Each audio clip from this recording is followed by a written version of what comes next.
வாழிய செந்தமிழ் வாழ்க நற்றமிழர் வாழிய பாரத மணித்திருநாடு.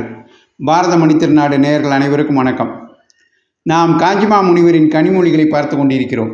அந்த வரிசையிலே இன்று 20வது நாளாக குப்புற விழுவது ஏன் என்று சாஷ்டாங்கமாக தெய்வத்தின் முன்னும் குரு முன்னும் மகான்களின் முன்னும் விழுந்து வணங்குவோம் போது நமது அகம்பாவம் அழிகிறது என்பதை அவருடைய பாணியிலேயே, மான அவமானங்களும் விட்டு போகின்றன என்பதை அவருடைய பாணியிலேயே, அவருடைய வார்த்தைகளிலே சொல்கிறார்.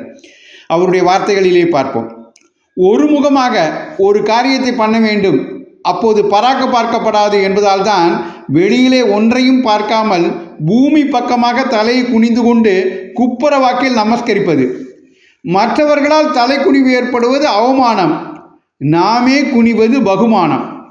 பகிர்முகமாக, அதாவது வெளிமுகமாக ஒரு ஜீவனை இழிக்கிற இந்த காரியங்கள் எல்லாமே மல்லாக்க பக்கத்தில் தான் இருக்கின்றன. அவை எல்லாவற்றையும் லோகத்தின் திசையிலிருந்து திருப்பவே குப்புற விழுந்து நமஸ்கரிப்பது. குப்புற விழுகிறது, முதுகு காட்டுகிறது, புறமுதுகு காட்டுவது என்கிறது, இதெல்லாம் அவமானம். ஆனால் மானம் என்பது நான் என்கிற அகம்பாவம் இருக்கிற போது தானே முக்கியம். மனுஷ வாழ்க்கையிலே நான் பாவமும் மானமும் இருக்கிறது, அதோடைய அவமானமும் அபிமானமும் தான் இருக்கின்றன.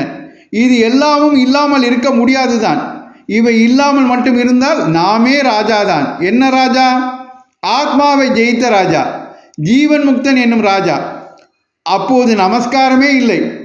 ஆனால் மாதிரி நிலையிலே வாழ்க்கை நடத்துகிறவர்களுக்கு மான அவமானங்களை அவசியமான இடங்களில் வைத்து கொண்டே இருப்போம். ரொம்பவும் அதை கொண்டாடி கொண்டில்லாமல் கொஞ்சம் அடக்கி வைத்து கொண்டிருப்போம். ஆனால் அதை வைத்து கொள்ளாமலே இருக்கிற இடங்களும் உண்டு என்று அறிவு பெற்று அங்கே மட்டும் தூக்கி போடுவோம். அந்த இடங்கள் என்ன?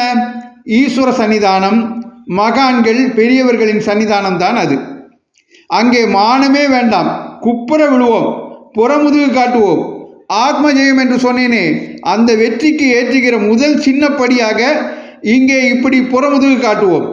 பிற இடங்களிலும் ரொம்பவும் ஆணவமானம் கொண்டாடி கொண்டில்லாமல் கொஞ்சமாவது அடங்குவதற்கு இதுவே சகாயம் செய்யும் என்றே நமஸ்காரம் பண்ணுவதின் பெருமையை, பெரியவர்களை விழுந்து வணங்குவதன் பெருமையை காஞ்சிமா முனிவர் அகம்பாவத்தை அழிக்கின்ற வழியாக நமக்கு காட்டுகிறார்.